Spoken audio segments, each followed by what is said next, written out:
Retenez ce que je vous dis. L'ensemble des partis politiques légalisés au Cameroun, selon la Constitution, sont en mesure de présenter, d'investir un candidat. Parce que l'alinéa 2 de l'article 121 est contraire à la Constitution et donc réputé non écrit. Même sur cette question, est-ce que c'est un faux débat, vrai faux débat Non, c'est un débat juridique et moi j'ai tout un autre regard, j'ai toute une autre lecture. Parce que quand vous prenez la Constitution, vous prenez le code électoral et vous les mettez côte à côte, dès l'article 15, alinéa 2 déjà de la Constitution, vous avez la Constitution qui proclame la nullité du mandat impératif. Et donc qui consacre donc le mandat représentatif à tous les niveaux. Et quand on lit les articles 15, 20 et 57 de la Constitution, on se demande pourquoi il y a ce débat, parce qu'aucun parti politique ne peut être représenté ni à l'Assemblée, ni au Sénat, ni dans les conseils régionaux, et encore moins dans les conseils municipaux. Comment vous faites? Quand la Constitution dit que les députés, chaque député représente l'ensemble de la nation. Un député peut représenter l'ensemble de la nation et il représente en même temps un parti politique quelconque? Non. Le mandat représentatif veut dire que une fois élu, la personne qui est là c'est un vote personnel. Ceux qui, à l'Assemblée nationale, par exemple, s'il y a un vote, oui, on assimile ça, on dit que non, la discipline du parti, le RDPC, mais selon la Constitution, les députés se valent et un député peut prendre une position indépendamment de ce que son parti dit ou fait. C'est la propriété maintenant, c'est l'élu qui est responsable. C'est pour ça que quand l'élu s'en va du parti, part avec le mandat. C'est le mandat représentatif.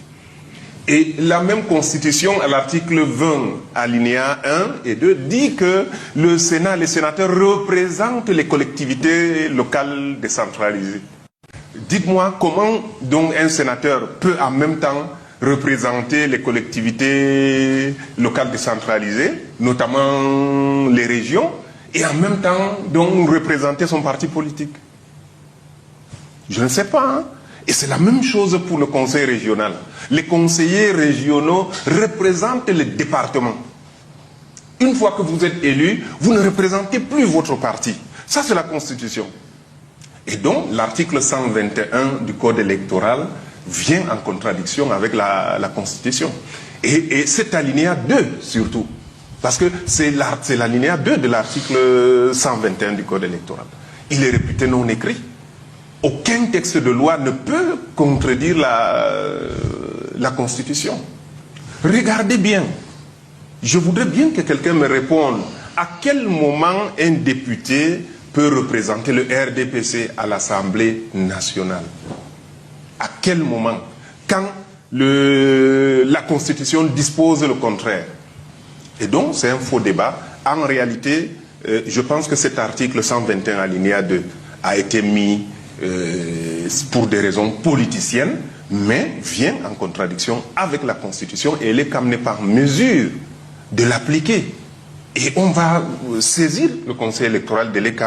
On a une barrière. Vous ne pouvez pas. Il faut un tiers des voix des sénateurs ou ceci, ou des députés pour saisir. Mais aujourd'hui, je pense qu'il y a une voie qui permettrait d'arriver à ce niveau-là. Parce qu'on demande quelque chose qui n'est pas applicable. Non seulement cet article, cet alinéa 2 est contraire à la Constitution, mais il n'est pas applicable. Comment le RDPC fait pour être représenté au Sénat? Comment le RDPC fait pour être représenté à l'Assemblée nationale? C'est moi qui ai commencé à parler de l'article 80. C'est moi qui j'ai été le premier à attaquer l'ECAM au tribunal. Quand je parle de l'article 80, personne ne m'écoutait. Aujourd'hui, c'est au centre du débat. Retenez ce que je vous dis. L'ensemble des partis politiques légalisés au Cameroun, selon la Constitution, sont en mesure de présenter, d'investir un candidat. Parce que l'alinéa 2 de l'article 121 est contraire à la Constitution et donc réputé non écrit. Parce que le RDPC n'a pas de lieu à l'Assemblée nationale au regard des dispositions constitutionnelles. On ne commente plus, s'il vous plaît. Il n'a pas non plus. Mais c'est faux, on ne commente plus. Il n'a pas non plus. Le RDPC n'a pas non plus d'élu, de représentants au Sénat, ni dans aucun conseil régional, ni dans aucun conseil municipal. On l'a retenu. Je parle de la Constitution. On l'a retenu.